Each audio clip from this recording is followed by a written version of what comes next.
estamos viendo una serie de charlas sobre un texto antiguo del budismo, un texto de las escrituras tempranas, que se llama Dhammapada, que podemos traducir como versos sobre la verdad, Dhamma, la verdad, o Dharma en sánscrito, Pada en este caso, versos. Y quiero como un tipo de prefacio comentar, lo he encontrado interesante ver el Dhammapada. Me parece que es un texto que se puede tratar de una forma bastante ligera, porque es muy bien conocido. Se puede encontrar traducciones por todos lados. Y me parece que es fácil pensar que es algo muy básico, digamos, y leemos algunos párrafos o capítulos, como digo, de una forma bastante ligera. Y después pensamos, ok, busco algo sobre el Tantra o no sé qué, ¿no? Algo más que parece más sofisticado, más avanzado. Y lo que a mí me está impresionando es qué profundo es como un texto, ¿no? Y solo seleccionar un verso y saborearlo, se puede sacar como mucha sabiduría, ¿no? Mucha reflexión. Entonces, para mí ha sido muy grato explorar el Dhammapada en un poco más de detalle.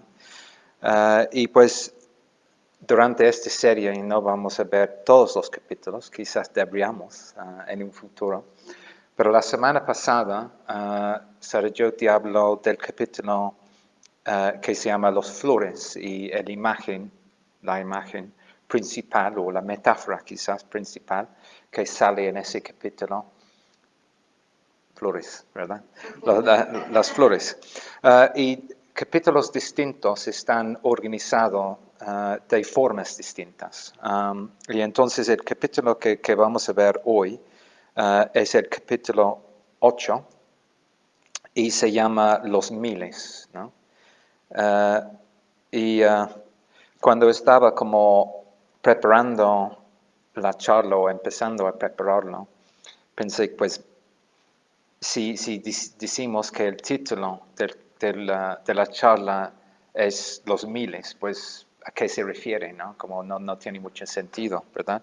Entonces yo estaba como revisando algunos de los versos del texto y enfoqué más específicamente en el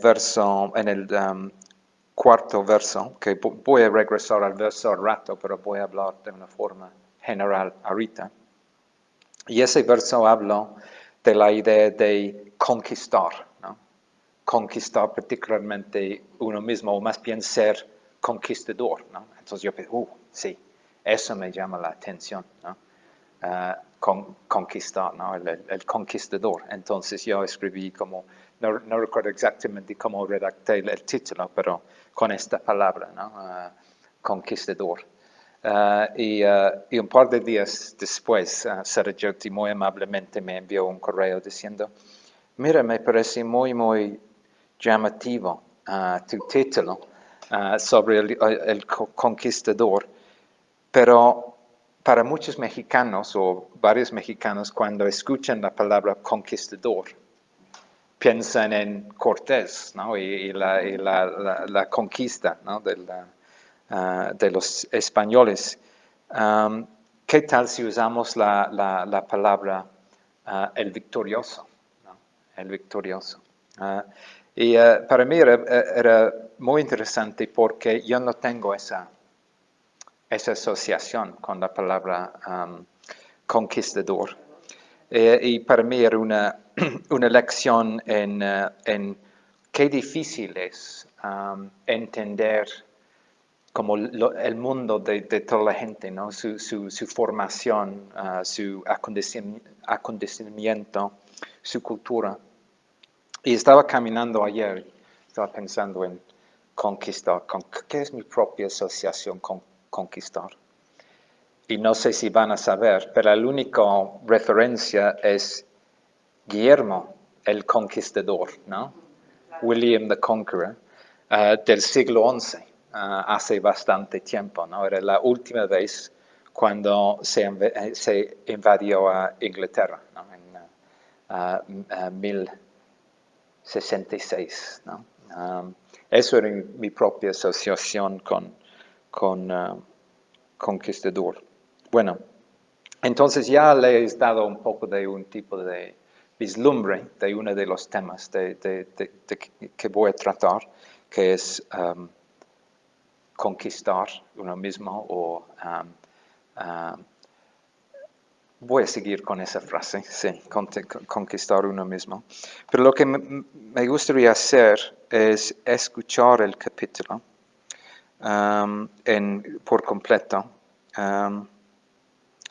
Yo voy a intentar leerlo, a ver cómo voy. Hay 16 versos, entonces los miles. Más vale una sola palabra cargada de sentido moral que al ser escuchada apacigua que 1000 discursos de palabras vacuas. Más vale un solo verso que al ser escuchado apacigua que 1000 versos de palabras vacuas.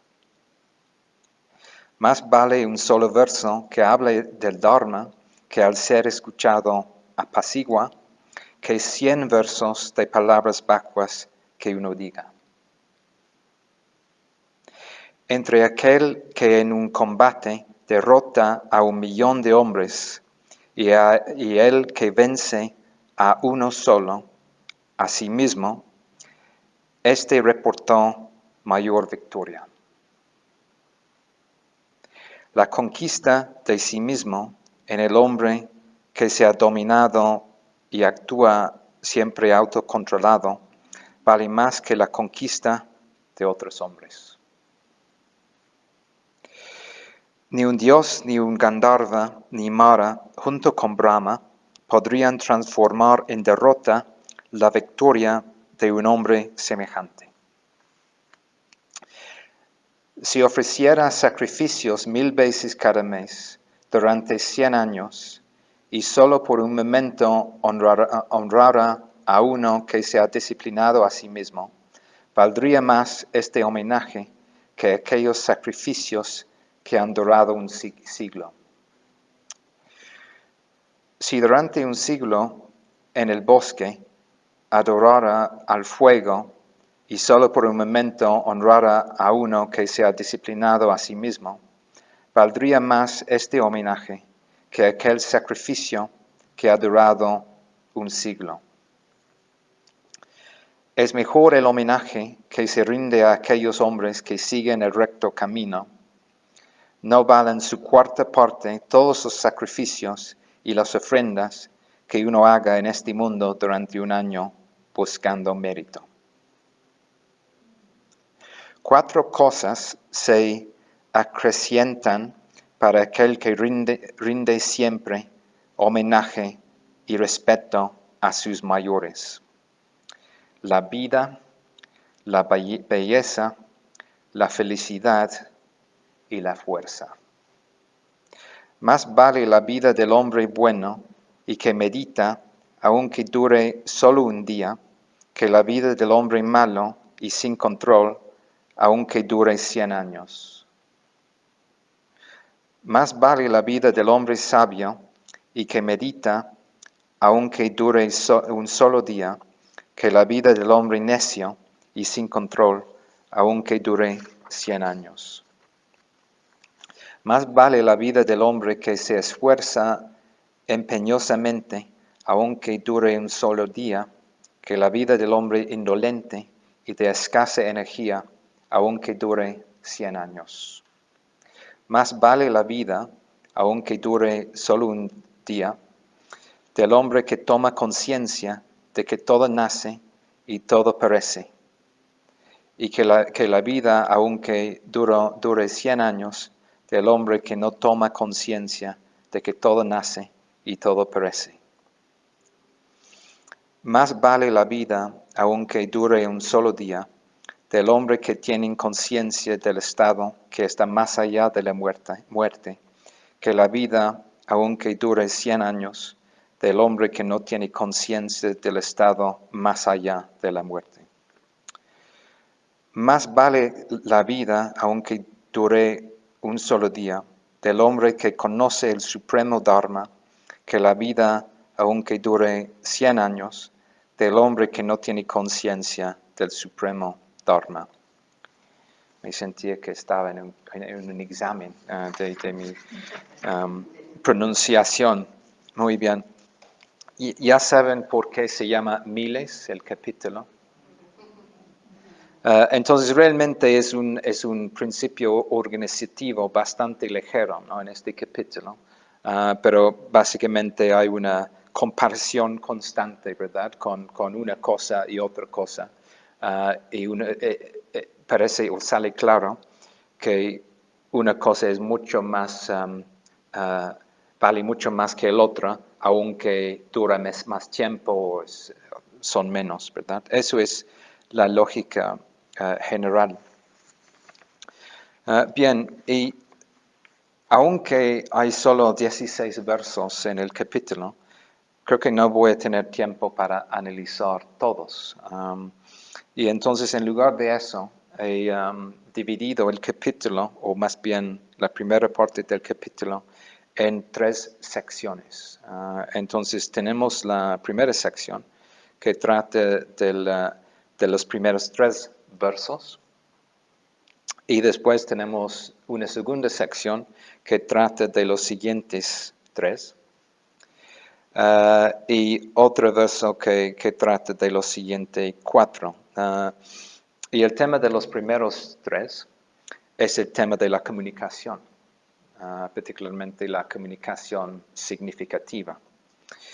El tema de los siguientes versos es este tema de, ¿puedo usar la palabra autoconquista? ¿Sí? Autoconquista, trata de ese tema, ¿no? Y la tercera sección trata del tema de devoción y reverencia, y hacia qué deberíamos dirigir nuestra devoción y reverencia. Como digo, no puedo tocar todos los versos, pero voy a intentar ver esas áreas, ¿verdad? Entonces empezamos con los 3 primeros. Voy a regresar de nuevo al primer verso, ¿no? Entonces, más vale una sola palabra cargada de sentido moral que al ser escuchada apacigua que 1000 discursos de palabras vacuas. Quizás y los 2 otros versos realmente dicen la misma cosa, realmente están repitiendo la misma idea. Entonces, por un lado, tenemos como mucha habla, mucha información, muchos discursos, pero que no tienen mucho sentido, que no hablan de cosas importantes, ¿no?, que no ayudan. Y por otro lado, significado y sentido, ¿no? Me parece que la invitación de este verso es reflexionar en nuestra propia habla, ¿no? Y por qué hablamos y cuál es el efecto de lo que decimos, ¿no? Primero en nosotros mismos, después en los otros, ¿no? Y realmente revisar si vuestra propia habla es útil, es significativo, si tiene valor, si aporta algo al mundo, a los otros, etc., o no. Entonces me parece un verso bastante retador, la verdad, ¿no? Está invitándonos a, pues, cuestionar un poco, ¿no?, cómo usamos la palabra, digamos, ¿no? Con cuál propósito, con cuál intención, ¿no? El propósito de nuestra habla es para imponernos en los otros. El propósito de hablar es llamar la atención de los otros. O el propósito de hablar es distraernos, de nuestra propia experiencia, o el propósito de nuestra habla es como atacar a alguien más, ¿no? Que alguien más se sienta mal por las palabras que hemos dicho. ¿O cuál es el propósito, no? Y pues somos seres de habla, ¿no? Hablamos mucho, creo. En general hablamos mucho. Pero no sé cuántas veces realmente analizamos qué es lo que estamos diciendo y si lo que estamos diciendo vale la pena. Por ejemplo, si pensamos, mira, me pregunto si en este momento mi amigo o mi esposa quiere escuchar lo que quiero decir ahorita, ¿no? Si tiene la energía para escucharme. O no, ¿no? No, ¿verdad? Empezamos a hablar, muchas veces hablamos y ni estamos pensando en si él o ella está dispuesto o listo para escucharnos, ¿no? Pero me parece algo importante que deberíamos tomar en cuenta, ¿no? Si la otra persona o personas están listo a escucharnos, ¿no? Y independientemente si está lista o listo o no, pues, ¿cuál va a ser el efecto de lo que digo, de lo que voy a decir, ¿no? en mi amigo, mi esposa, etcétera, ¿no?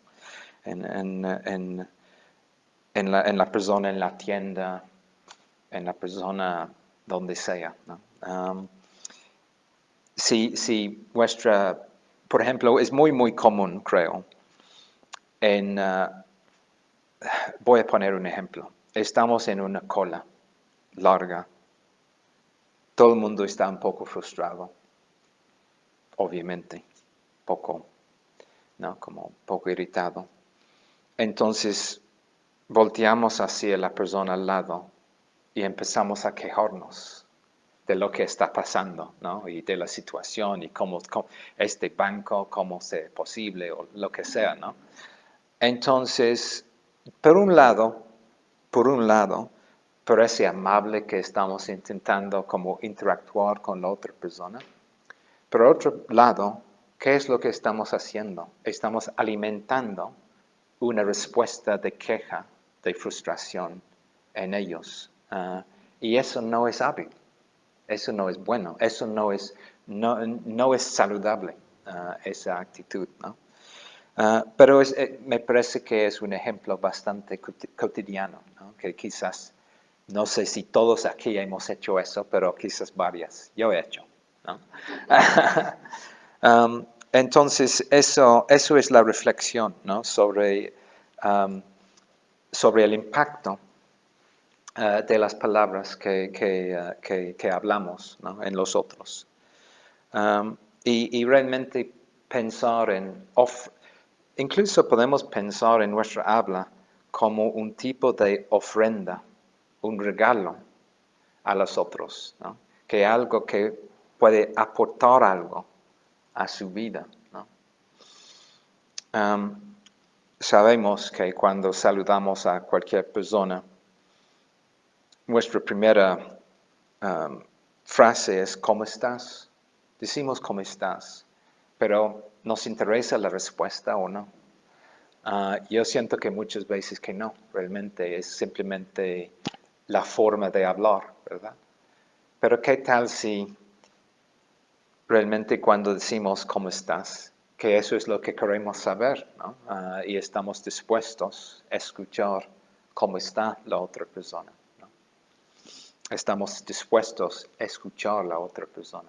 Porque eso me parece la otra parte del habla, es la escucha, ¿no?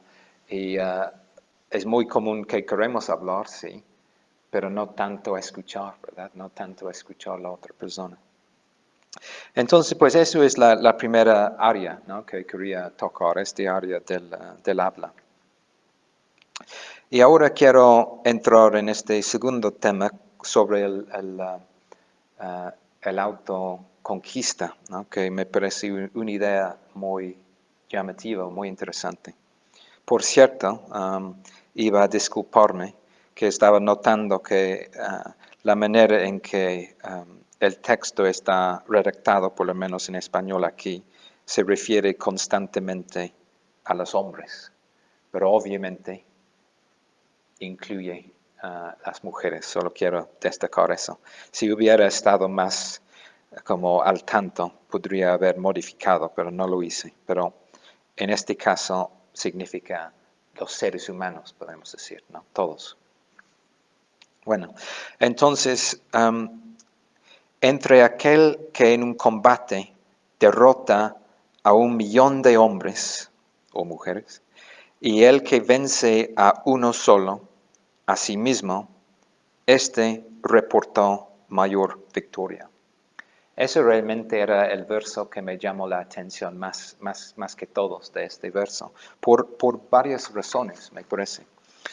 Primero, porque me parece que es muy común pensar en el budismo como algo muy suave, ¿no? Es algo muy suave, es algo sobre el bienestar, es algo sobre como compasión, ¿verdad? Amor, bien.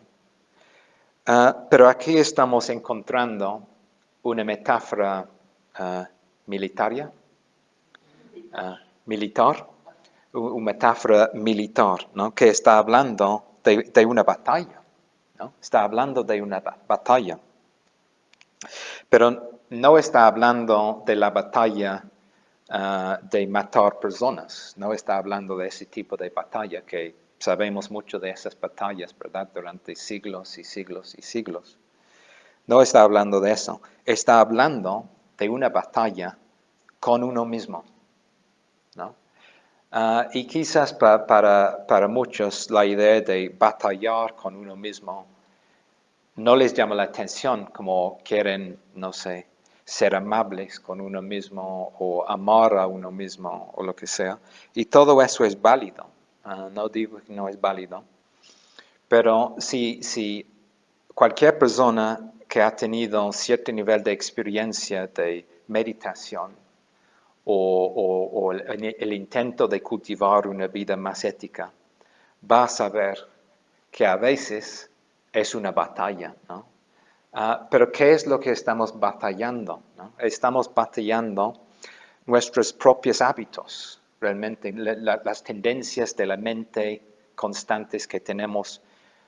Un ejemplo puede ser la tendencia hacia autoodio.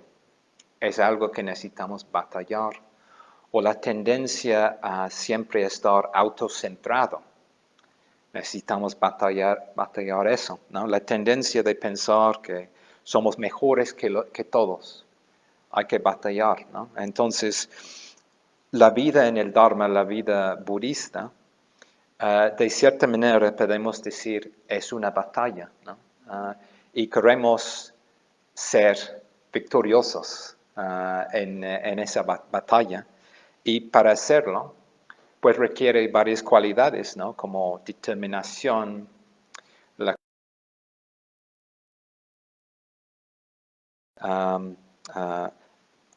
arroja, ¿verdad? Perdón, arrojo. Necesitamos también, entonces, y eso es la victoria real, digamos, o la victoria noble, quizás podemos decir, ¿no? Es muy fácil matar a alguien, ¿no? No necesitas ninguna cualidad importante para hacerlo. Casi todo lo opuesto, ¿verdad? Realmente, ¿no? Pasa todo el tiempo. No hay nada noble en hacerlo, ¿no? Según yo. Pero dominar tus propios hábitos destructivos, dominar tus tendencias a causar daño a otros, eso no es nada fácil. Y muy poca gente puede hacerlo, ¿no? Es un proceso de décadas de trabajar, bueno, toda la vida, trabajar con uno mismo, porque hay formas cada vez más sutiles en que necesitamos trabajar con nosotros mismos, trabajar con la mente, ¿no? Entonces, a mí me llama mucho la atención que eso es la victoria, ¿no? La victoria sobre uno mismo, ¿no?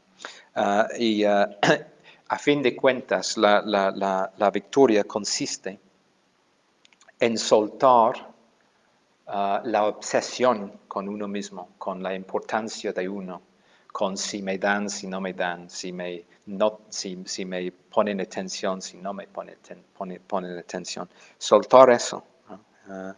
Para permitir que podamos estar más atentos al mundo y atentos a los otros. Entonces eso es la victoria, o el victorioso, la victoriosa también. Y voy a pasar al tema final que voy a tratar. Y mencioné que el tema hacia el final del capítulo es la devoción y la reverencia. Y hay 4 versos que más o menos repiten la misma idea.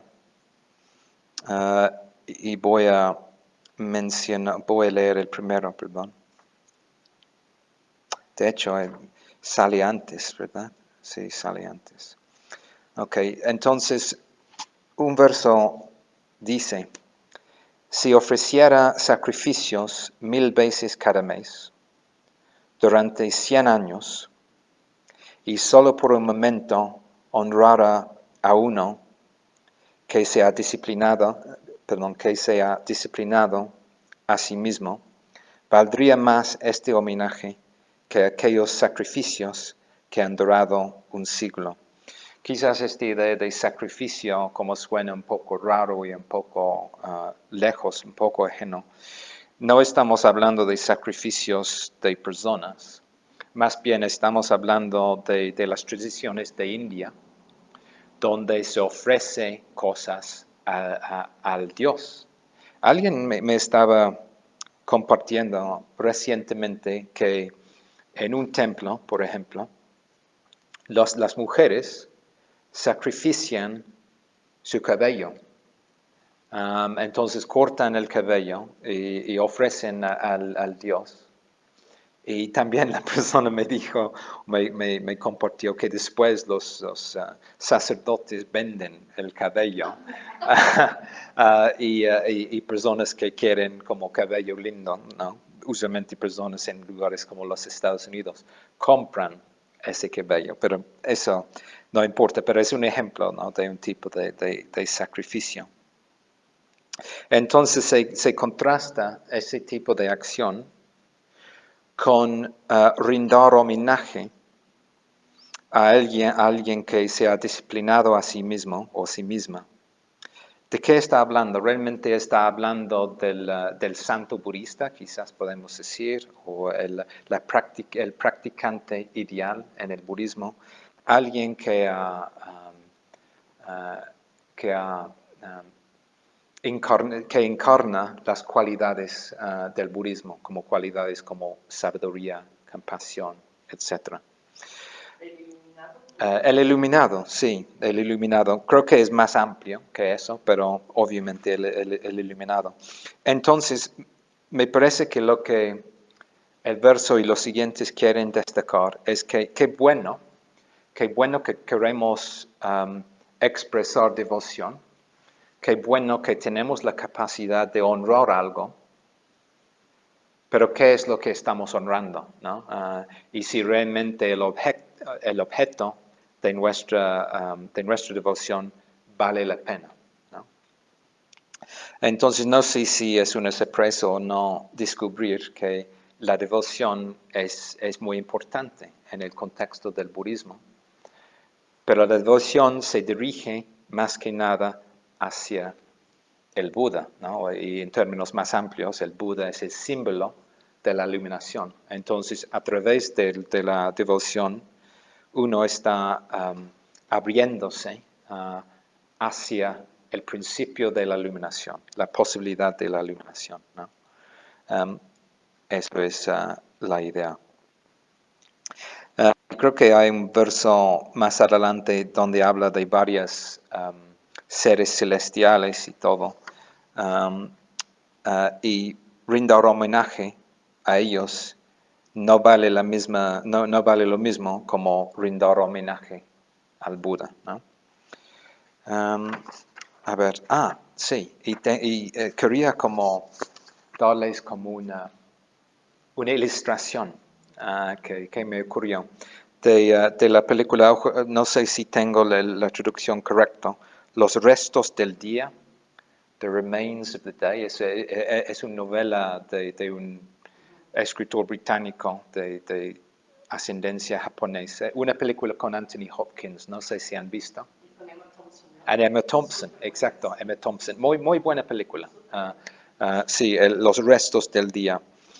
Y va a ser, vale la pena, aún después de lo que voy a decir, ¿no? Más que nada, la película trata de un mayordomo, ¿verdad? Un mayordomo que trabaja por un señor muy rico. Está un poco antes de la Segunda Guerra Mundial, ¿no? Eso es la época. Entonces a este señor muy rico, como esta idea clásica que tenemos, ¿no? De los ingleses en sus casas grandes en el campo. Y Anthony Hopkins es el mayordomo, ¿no? Y lo que vemos en la película es que él es completamente devoto a su trabajo, a su maestro, ¿no? A su señor. Y así vive. Y todo su sentido de su propio significado sale de eso, ¿no? Es muy, muy orgulloso de lo que hace, ¿no? Y es un hombre muy, muy digno, muy digno. Y invita mucho respeto por la parte de los otros sirvientes y realmente de todo el mundo, ¿no? Pero bueno, él está completamente dedicado a ese trabajo y eso es lo que vemos durante la película. Pero también lo que vemos casi a susurras, ¿verdad? Vemos que el Señor está riñéndose con personas que empatizan con los nazis. Y realmente él está, el Señor está de favor de esa perspectiva. Y hay un punto, más o menos así al final de la película, donde el mayordomo se da cuenta por primera vez cuáles eran los valores de su señor, ¿no? Y hay una decepción completa, ¿no? Con eso, porque él ha dedicado su vida a algo que era, pues, feo, ¿no? Completamente malo, ¿no?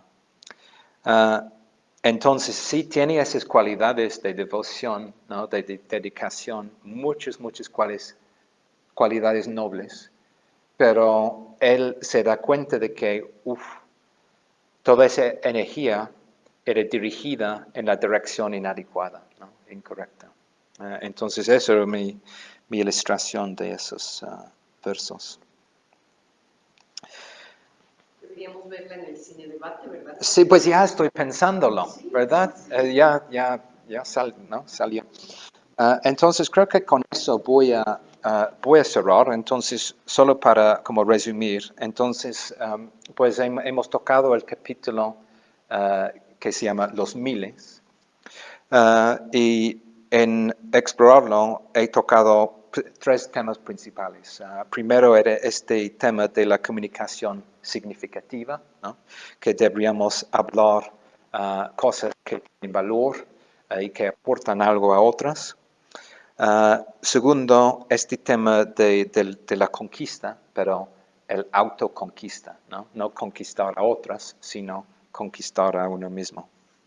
Y para terminar, toque este tema de devoción y reverencia, y particularmente la importancia de tener claro hacia dónde estamos dirigiendo nuestra devoción y nuestra reverencia, y que realmente el objeto de nuestra reverencia como vale la pena, digamos, ¿no? o corresponde a nuestros propios valores. Entonces, pues, gracias por escuchar y es todo.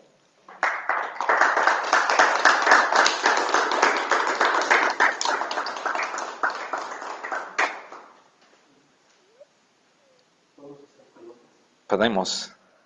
Yo tengo una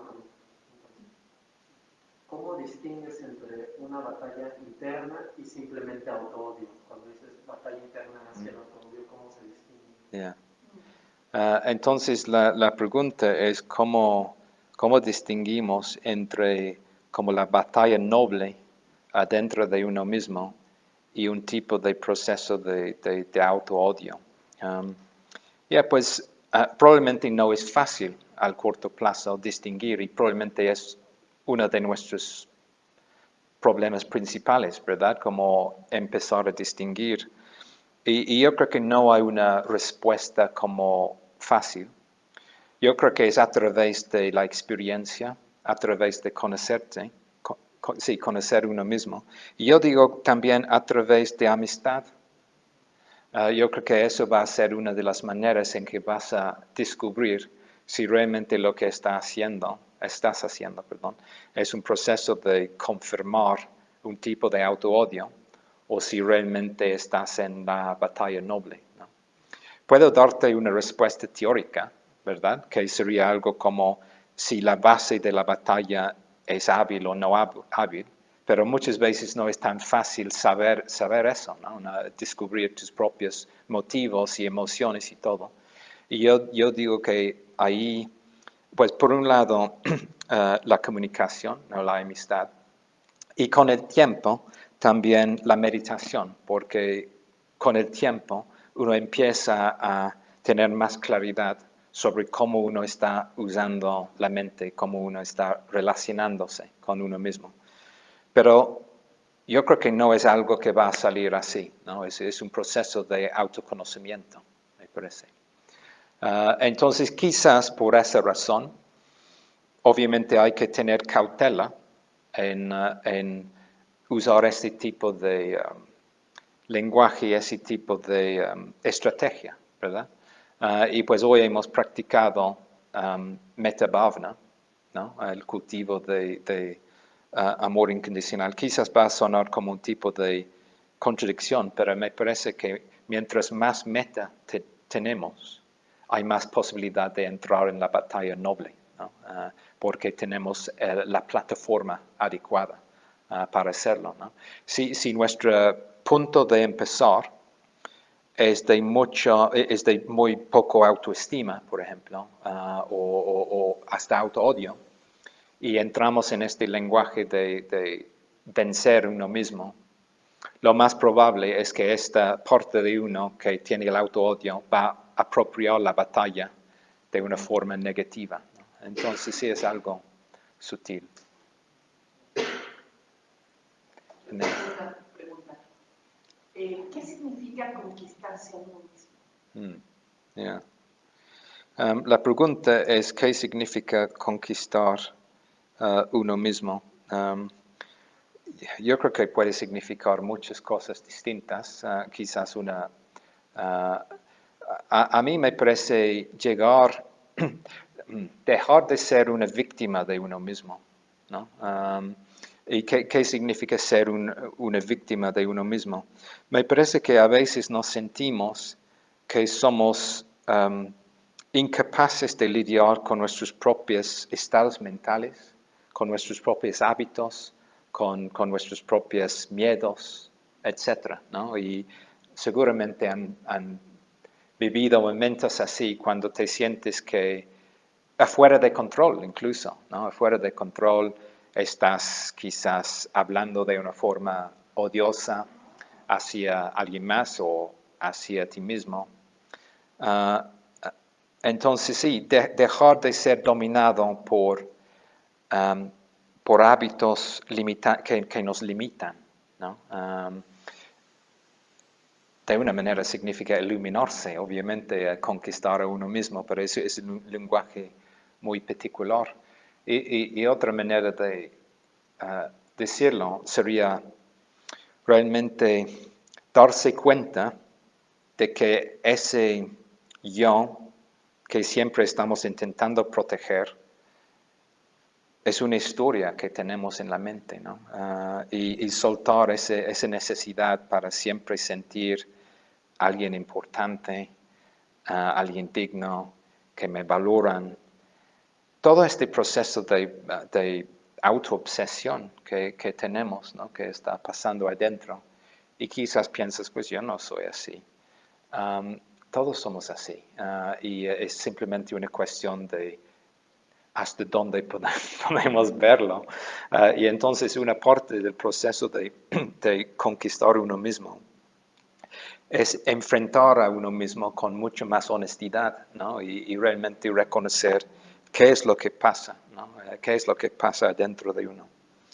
Y siento que conquistar a uno mismo es casi al antídoto de culpar el mundo, ¿no? Que es lo que muchas veces hacemos, ¿no? Entonces, si hay algo nos falta, alguien más es responsable, ¿no? Y la invitación del budismo es pensar qué es lo que puedes cambiar tú adentro, ¿no? ¿Qué es lo que estás contribuyendo tú a tu propio sufrimiento? Y soltar eso, ¿no? Vencer eso, digamos, ¿no? Y eso puede permitir una vida más sana, una vida más plena. ¿Está bien?